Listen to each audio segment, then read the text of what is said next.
おはようございます。画家のぎそです。今日からですね、新しい企画ですね、まだ企画名はちょっと考えていないんですけど、皆様からお話を聞いてみようという企画を立ち上げました。で、LINE なり Zoom なりで、お話を聞いて、ぜひですね、その、作家活動等をしている方に自分のもうプレゼンテーションをしてほしいというような企画でございます。そして、第1回目の、栄えある第1回目のゲストということで、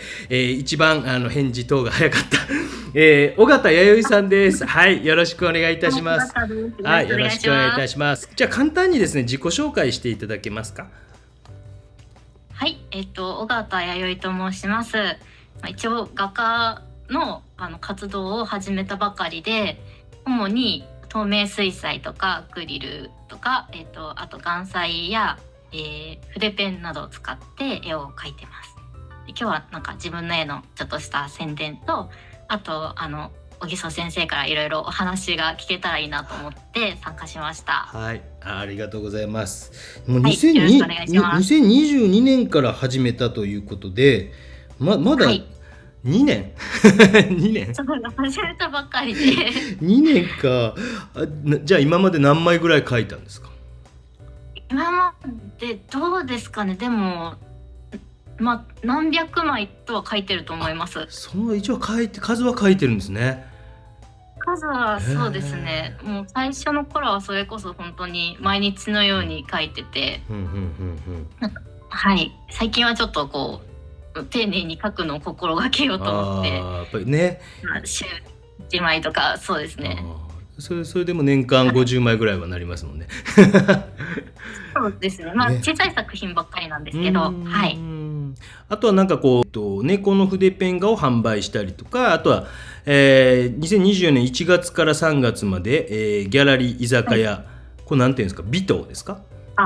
そうですね。水戸タラタラさんかな。水戸タラタラ、いいですね。ギャラリー居酒屋ってあるんですか。これちなみにどちらなんですか。これは横浜の丹町っていう駅なんですけど、丹町、横浜から一駅くらいのところなんですけど。そうですか。僕なんか12月ぐらいになんかじゃあお住まいは関東近郊という感じなんですか。そうですね。私出身が横浜で、今はちょっと埼玉の方に住んでます。僕もこの間ね、年末とか横浜にちょろちょろ行ってたんで、そうですか。あとは2024年4月からベースにて、絵画の販売を開始と、その他新規オープンするバーに水彩画に3点販売予定ということで、そうですね。もう今まさにこうやりだして本当に間もないという感じですよね。もともと何か絵の勉強とかをされていたんですか。絵は小学校の頃に絵画教室に通ってました。お絵描きが大好きで、もうそれからもうずっとやってなくて、なんか2年前ぐらいってちょうど感染症が流行っていたじゃないですか。その時にちょっとこうYouTube とかを見てたら透明水彩っていうのがあるっていうのを知って面白そうだなと思って始めたらハマってしまって、でなんかもう最初からちょっと個展とかをやるのをどうせやるなら目標にして絵を描こうと思っていたんですね。はい。でそれで去年ぐらいからちょっと絵欲しいよって言ってくださる方がいたりして、でもうそれだったらちょっとこう画家みたいなっていうか、その画家もなんだろう、活動しようと思って。はい。そうですか。いや、じゃあ今、右も左もわからないけど、とりあえずやってみようかなっていうこという感じで。はい、これからどんどんやっていきたいなと思ってます。はい。少しずつこう作品をですね紹介させてもらえたらなと思うんですけど、この作品ですね、こちらの作品、これはどういった感じの作品なんでしょうかね。これはどちらを描いたとか。これはですね、ちょっと家の近所の風景なんですけれども、なんかこういう風景ってすごいなんかほっとするような、心が落ち着くような感じじゃないですか。なんかそういう絵を描いていけたらいいなと思っていて、なんかこう見て癒されるみたいな感じに思っていただけたらいいなという今感じで日お上手ですよ書いてます。ね。まだ2年ぐらいでこれだけ水彩、これ紙とか何を使ってるんですか？紙は確かウォーターフォードの水彩紙だったと思います。お上手お上手ですよ。いやえ嬉しいです。藤田先生にいやいやいや、すなんかこんなごく嬉しい。グラデーションとかなかなか、4号というサイズだからね、あれですけど、そうです。基本的にこの企画は公表会ではないので、ざっといく程度ですけど、はい、はい。じゃあ次の作品、こちらのこの恋の作品、なんか、こう、ぜひぜはい。ひというところあれば。はい。うん、こちらは多分なんかその当時、うん、なんかこう、生と同とか、うん、陰と陽みたいな対比をさせるといいというのをどっかで多分読んだか聞いたかして、はいはいはで、その対比をこう絵に入れてみようと思って描いた絵ですい。ね。なんかちょっとこう、手前の下の部分の水面が空が映って明るくなっていて、奥がちょっと影になっている部分で暗く、水の緑と、なんかこう、その木の緑が映ってるよみたいな感じで、っていうのをちょっと考えながら描いてみたっていう。じゃあ本当にこう、まだこう書き出していろんなそういう問題にぶち当たりながらね、やっている感じですよね。自分のこうカチッとした方向性もまだ見えていないけどもっていう感じでもありますよね。そうですね。まだ、はい。技術的なもので言うとね、なかなかはい、こちらの作品はどういった瓶の作品ですね。これはお酒が好きなんですか？そうですね。お酒が大好きで、よく最初の頃からもうずっとお酒の瓶の絵を描いていたんですよ。見ました。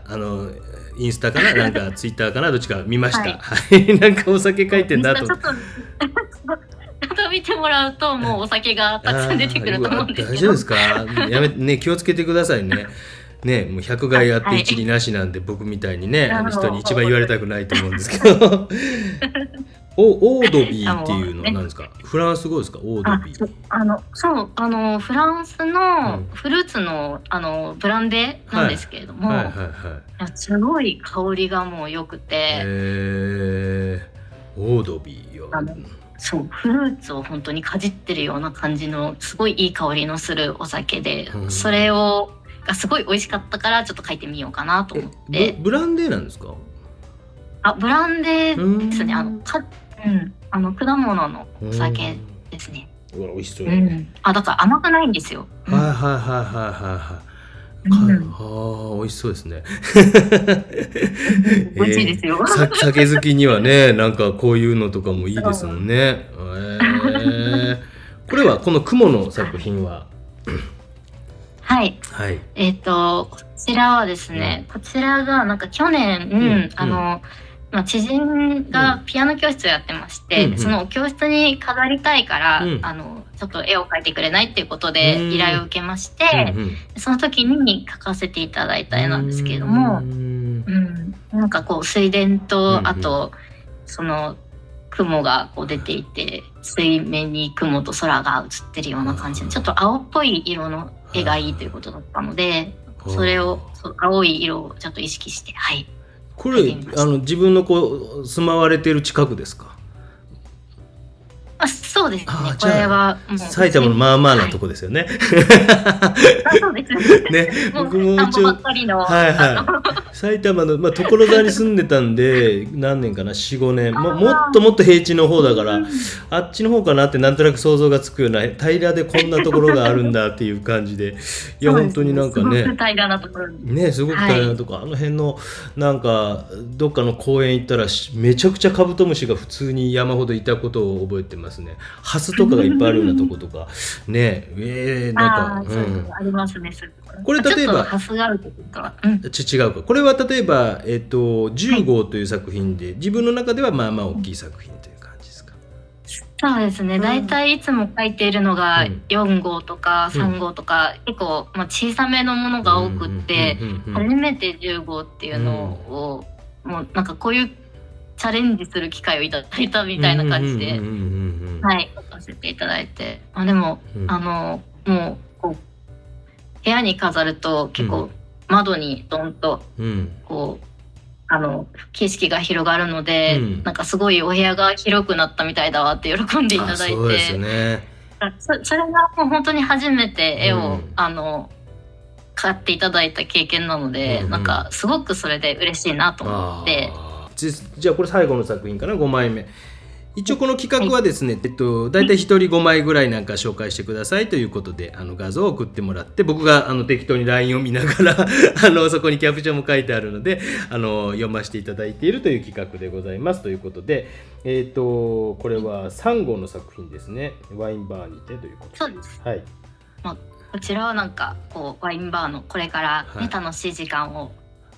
過ごすんだよっていうのがこうね、予感させるような感じにかけたらいいなと思って。いいですね。いいですね。基本的にはこういうのは写真を撮って描いてる感じですよね。そうですね、写真を撮って、もう実際にワインバーに行った時に撮った写真を元に描いてます。やっぱそこをね、こんなの目の前にしてね、我慢できないですもんね。なんか書いてらんないですよね。なかなかそうですね。現場ではもう先に飲みたくなっちゃいますね。そうですよね。ちょっと待ってって感じですよね。このグラスなんかも高そうなね、感じのグラスですよね。だからもう本当にこうね、こういう感じで今回見せてもらったのは透明水彩が多いということなんですけども。今後のなんか展望とか私に聞いておきたいこととか何かあったらぜひ遠慮なく。今後はですね、まだなんか公募展みたいなものに応募をしたことがなくて、そういうのも挑戦していきたいなと思っているんですけれども、なんかその現在私が描いてるような絵だとどうなんだろうなっていうのがあって、なんだろう、なんかそれに向けてどんな絵を描いていくことが望ましいのかなみたいなのをちょっと聞いてみたかったんですけれども。これは公表会とかでもよく言ってるんですけど、かぶったら同じようなスタイルでかぶったり同じようなテーマでかぶったらうまい方が上に行くとかね。一番圧倒的に楽なのはやっぱりこう誰にもない画風を持ってることが圧倒的に楽は楽なんですよ。なるほど。で今見たら正直こう技法的な部分で言うとある程度の人はできると。それでももちろんお上手な方なんですよ。でもこうそれ以上にこう公募展とかになってくると例えば300枚提出して100枚応募だったらばね、例えば風景画というジャンルだけで多分300枚中150枚ぐらいは出てくるんじゃないかなとか、でその中で例えば水を描いてるというジャンルの中になってくると30枚は出てくるんじゃないかなとっ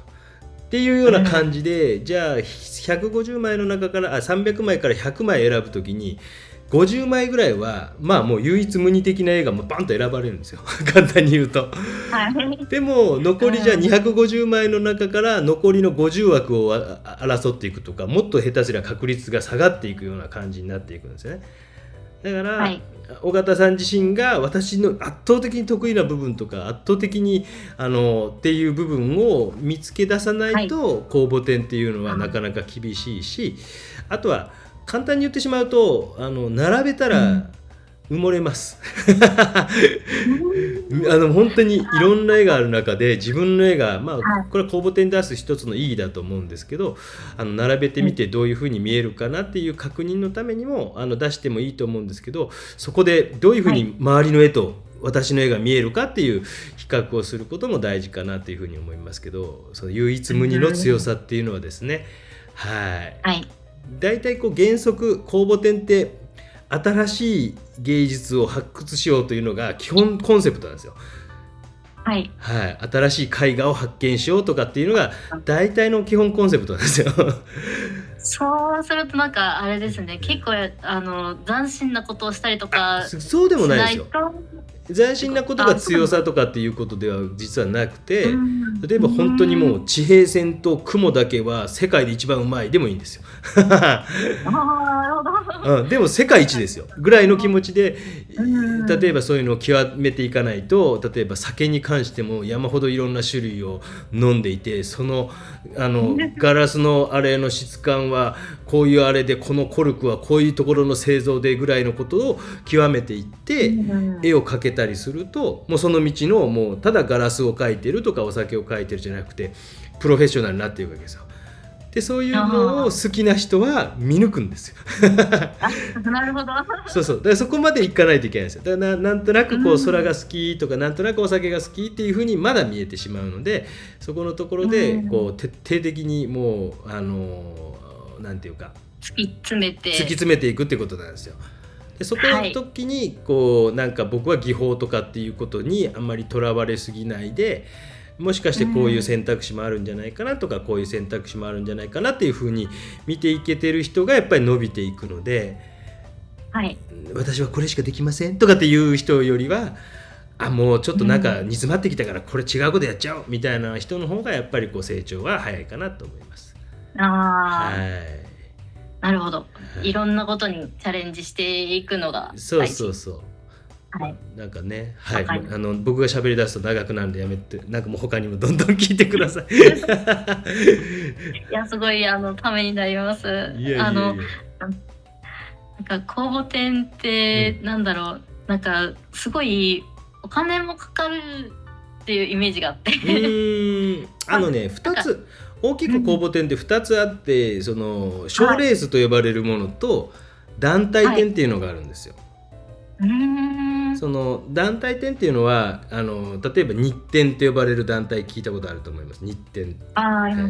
日展と呼ばれる下部団体で、例えば興風会とか東光会とか白日会とか日曜会とかいっぱいあって、まだ下部団体があって、で反日展団体があったりするんですよ。反日展団体それが例えば芸能人の人とかが出してる二課展とか、二期会とか独立とか新政策とか、例えば透明水彩でいうと、例えば透明水彩日本透明水彩連盟みたいなところあると思うんですけど、そういった団体展と呼ばれるものと、いやいやそういったものじゃなくて単に賞金がかかっているようなものとかっていうのもあったりする。でどちらかっていうと前者の方は例えば会員になったり何だったりとかっていう時にはお金がかかっていくかなっていうふうには思うんですけど、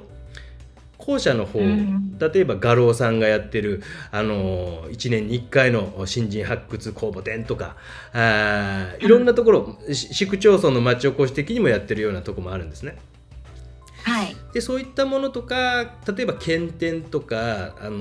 そういったものとかっていうのは、県展とかは大丈夫だけど、例えば埼玉美術協会展っていうのあるかもしれないですけど、その県展とは別にその協会展みたいなのがあって、そっちの方はもしかして会員とかにあったりするかもしれないですけど、そういう会員とかがないような賞レースとかは基本的に出品料だけだったりするので、あと搬送料かな、なんか多分5000円とか、データで送れるようなやつかなんかにまずしてみて、それで、データ出品で2000円とか安かったりするので、そういうのから始められてもいいかもしれないですね。なるほど、そういった始めやすいところから、そっちの方がなんか賢明な気はしますよね。そうですね。ぜひぜひ。ありがとうございます。あとはお聞きしたかったのが、その絵のなんか著作権とかについてなんですけど、なんかそれがすごい気になってて、私はお酒の瓶の絵を例えばよく描いてるじゃないですか。その瓶の絵っていうのをなんか製品の絵だから、それを描いて売ったりするのっていうのはどうなんだろうなっていう。どうなんですかね僕はだから基本的になんかイーチコの瓶とかでもラベル外して一応絵描いたりしてるんですけど、でも多分大丈夫だと、瓶は大丈夫なんじゃないかなとは思うんですけどね。そうですかね。なんか、そうちょっとね不安なので、なんか今度バーの方に、そのお酒の瓶の絵を販売することになったんですけれども、その時に、一応販売元に確認してみたんですよ。偉い。そうしたら一応 OK ですよっていう許可をいただいて、なんかその流れで本当にいいのかなみたいな。いやでもちゃんとそれ確認取れてるっていうのと、はい、僕のこの YouTube の視聴者の中にも弁護士さんが2人か3人いるんですけどね、今度聞いてみましょうか。はい、なんかもしね、いや僕もなんかこの間飲み会で弁護士の人いてちょろっと聞いたんですけど、やっぱり肖像権と著作権と、まあ、なんか聞いててすごい複雑だなと思ったんですけど、なんか特にこう肖像権の方が特に、まあ著作権ももちろんそうなんですけど、まあ、今世の中的に見ると緩いのかなと、芸能人の顔とか描いて売ったりとかね、ああいうのはやめた方がいいと思うんですよねっていうのが、まあそれだけでね、俺はね応援してやってんだぞとかっていう人もいるかもしれないけど、まあ、それを許し出すとね、なんかねっていうところがあって、でもそれぐらいこうアンテナ張ってやられてるんだったら全然大丈夫だと思うんですけどね。はい。ね、そうですよね。ね、なんかそういうなんか製品の絵みたいのを描いてる画家さんとかっているのかなと思って、あんまりなんかあんまり見はしないですよね。やっぱりお酒のでもラベルは書いてる人いるとは思うんだけど、なんかねやっぱりこう高い何十万とかするワインとかのねなんかとか書いてるような人いると思うんで、いやだからそこの辺の線引き、まあだからグレーなことは極力しない方がいいし、今みたいな確認取るっていう方向でやっていかれたらいいとは思うんですけどね。はい、まあじゃあこの方向でこれからもやってみようと思います。はい。遠慮なく聞いてください。はい。はい、せっかくなんで、あとは、なんか、あれですね、工房展とかって、大きい絵を描くことが求められますよね。そうなんですよねそうなんですよね。っていうのがちょっと気になって、ちょっとなんかその部分のハードル高くないかな高い。僕もそれは言い続けてます。なんか55ぐらいでよくねえすかっていうのは言い続けてます。なぜか逆に最近のライブ配信でもなんか大きくなったんですよ。もしかしてお住まいの地域の方だったかな。地元の展覧会なんですが、確かそうだった。また200号とかになったとか言って書けないよね、普通ねそんなの。なんか基本的にはちょっと難しいですよね。2メーター以上の絵とか描けって言われてもそんなのはって、僕はどっちかっていうともう SDGs を考えるなら55ぐらいがマックスにしてあげた方がいいのになっていうのは僕自身は言い続けてはきてたりとか、あとはオンライン審査にしてあげた方が、まあ、オンラインである程度グッと絞ってそこからまた送られてきたものを絞るとかなんかするとかしないと、なんかね大会の人はその絵多分捨てると思うんですよ僕の予想だけど、いやもう全部を美術館に寄贈したりとか病院とかになんか寄贈しましたとか言う人いるけど、まあ、僕は口が悪いから言っちゃうけど、まあ、病院関係者の友達が多くて困るんだよねって言ってる人に多々いますのでなんかそんなこと考えるとまあ55ぐらいが本当はいいんじゃないかなっていうふうに見てるけど、どうもなんか、まあ、学生の卒業制作とかならまだわかるんですよ。でもなんか、部門をちょっと分けるとかね、35以下の部門と、まあっていう、それで賞金が100万と50万マックスみたいな分けるとか、なんかそういう配慮があったりしてもいいのかなっていうふうには見てますよね。でかいですよね。そうですよね。いやもうだって私だって50号とかでももうすごく大きく感じますもんね。116かな。なかなか。まあ、僕にはそんな力がないですけど、こういうところでチクチク悪口を言っていこうかなとは思うんですけど普通の人はそうですよね。ほとんどの人はそうだと思いますけどね。なんかあとはまた聞きたいことがあるんですけど、その絵を販売する手段みたいなのって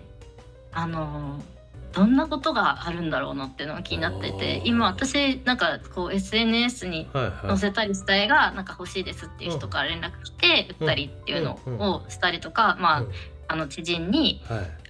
まあ依頼を受けて描いたりとか、あとはまあその展示の時に絵が売れたりとかっていうのはあったんですけど、なんかそれ以外で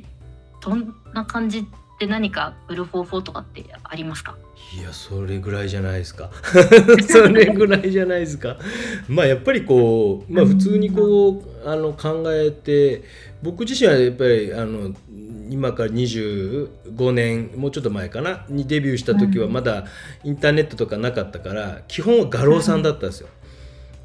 で画廊で展示して売るっていうことがまず一つで、その画廊の中でも企画画廊っていうコマーシャルギャラリーっていうのと、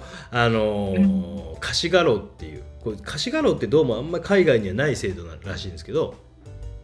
要は画廊場所を借りて、売れたらほとんどこっちに入ってくるという制度っていう、2つしか僕らの学生時代はなかったです。で、Facebook とかが出来だしたの多分2010年とかそのぐらいなんですよね。で、それ以前は、あってもそのホームページで売ってるって人いたかな。でもあれですよね、ヤフーオークションがもうちょっと前から出だして、そこで売るって人が出だしたのがその2005年とかぐらいなのかな。ヤフーオークションで売るというやり方をしだした人たちがちょろちょろい出したり、ガリガリの贋作とか売ってる人とか今もいると思うんですけど、ガリガリの贋作を買う人いるんだと思いながら見てますけど、そういうのが、そういう時代があったりとかっていうことが含めて、今はそういうベースとか、もう一つトワーズかな、なんかってあるじゃないですか。ありますね。あれもやっぱり仲介手数料取っていくから、僕個人的には自分はホームページに載せて自分で勝手にやってるっていう形にしてますよね。そうですね。そう、ホームページね、自分でなんか作れたらいいなと思ってたんですけど、ちょっと楽だなっていうのが。全然僕楽ですよ。楽でしたよ。2日ぐらいで作って、ドメイン料ぐらいでなんかこんなんなんだと。ただクレジットカードとペイパルを必ずつけなさいっていう条件かなんかがついてて、そこで金取ってんだっていうのが分かる、システムが分かってくると、なるほど。だから多分ベースとかになるともうワンクッションなんかベースが入ってくるから、もっとこう仲介手数料取られていくっていうシステムになってるんだろうなと思ったから、そうかそうかと思ったりしたんですよ。でドメイン料だけはなんか覚えてないけど払ったりとかしてたかな。でそこのところでこう仲介手数料システムをなんとなく、要は YouTube 始めて YouTube をこうあれ化して収益化した時に、そうかこういうシステムになってるんだっていうのが初めて分かった時に、こういう仲介手数料が世の中にあるんだっていうことに気づいて、勉強になったということですよね。であとは単純な話、僕はなんか個展ももう20何回やってるし、山ほど展覧会なんかグループ展ももう数えきれんぐらいやってるんですけど、結局こう人間性なんかもバレてるんですよ。口悪くてどうでもいいやっていう感じで、結局これからは多少そういうこう人のそれぞれのパーソナリティみたいな部分っていうのもさらけ出す必要はないんですけど、普通に見えてきた方が多分売りやすくなってくるんじゃないかなと思ってます。なるほど。パーソナリティ。なんかこう例えばインスタグラムとかで加工した人に実際に会ったら俺っていうよりはそれよりなんかこの人はそのままなんだなっていう風に思われた方が多分得っていうか、もう楽ですしね。確かにそうですね。楽だし、なんか楽な方向でやっていく方がどちらかというといいんじゃないかなと。もうなんかあった時はちゃんとね、なんかそれなりの責任取ってなんかすればいいだけの話で、なんかこう見えないような状態にしていくよりは、ある程度こうオープンにしていくところは全部さらけ出しちゃダメだし、特に女性とかだったらちょっとね面倒くさいおじさんとか来るから、若干気をつけなきゃいけない部分はあるんですけど、そんな山ほど見てきたんですよ。そんなの山ほど見てきて、だから多分なんか売り方って言うと変だけども、多少はその自分のらしさみたいなのとか出すとか、あと展覧会自体も僕はやっぱり初めの頃は貸し画廊でしたよ。自分で10万とか5万とか払って場所借りて、あとはやっぱりこう、僕はなんかこう自分の作品を展示して人に見てもらっての空間を作るっていうことの方が主としてあるから、そのオンラインでだけで販売っていうことは補足的にはやってますけど、基本的には油絵とかはオンラインじゃなくて画廊でちゃんと見て買ってもらうっていうことをしてます。はい、そうですね。なんかそのうちそういうのもなんか見てもらう機会をもっと作りたいなと思いつつ、なんかなかなか資金もかかる必要になってくるので、なんかその資金を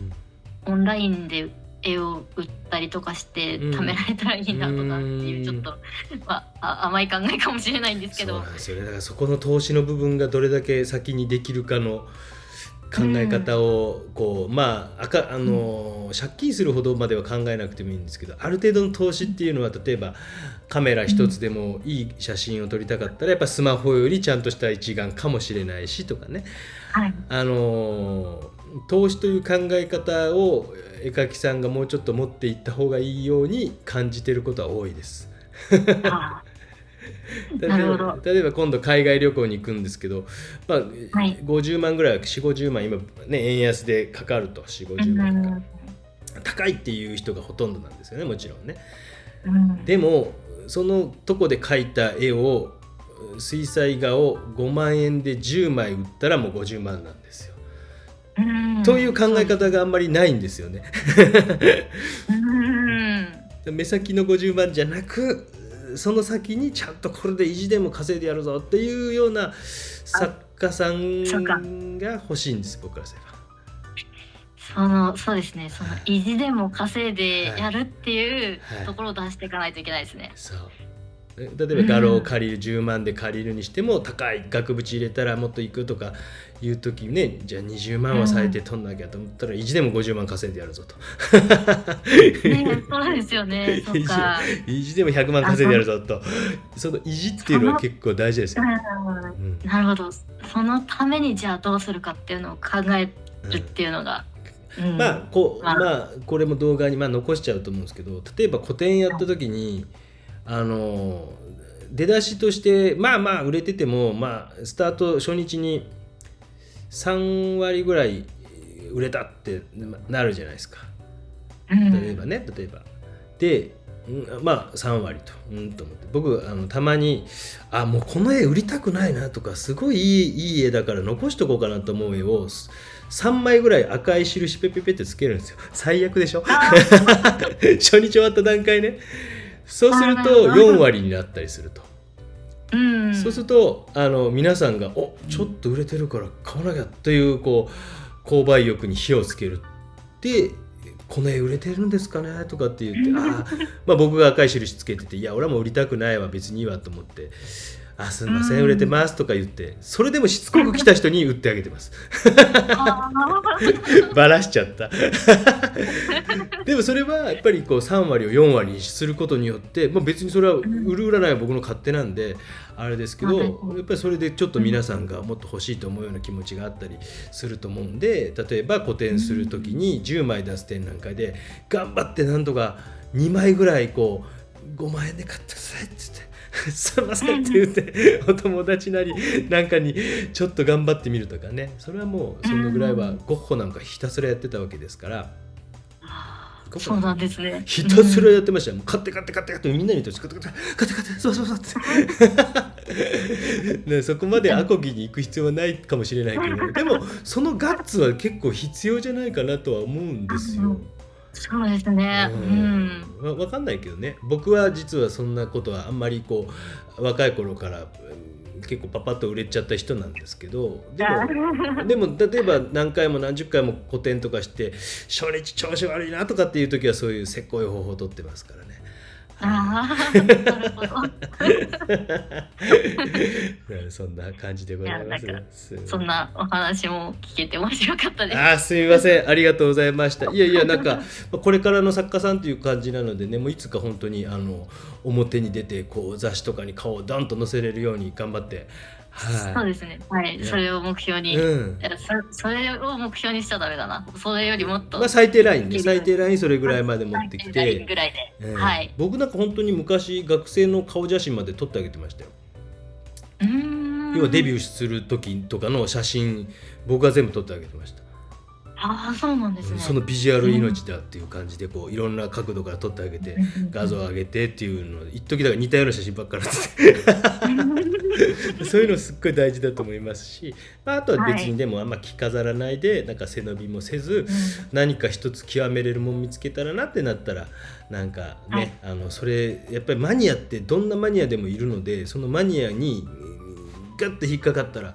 例えば1回の個展でこの10枚ちょうだいっていう人が現れることだってあるので、自分の店に例えば飲食店にもいっぱい飾りたいからっていう人も現れたりするかもしれないので、平均値のまあなんかファミレス絵画的にならないようにだけ気をつけた方がいいかなと思います。わかりました。はい、ありがとうございました。ということで、本日は第1回目は尾形さんという尾形弥生さんですね。弥生さんという方にお越しいただきました。皆さんよかったらインスタグラムやら X かな、フォローいただければと思います。この辺になんかQR コードでも貼っつけておきます。ということで、第1回以上です。ありがとうございました。はい、終わります。はい。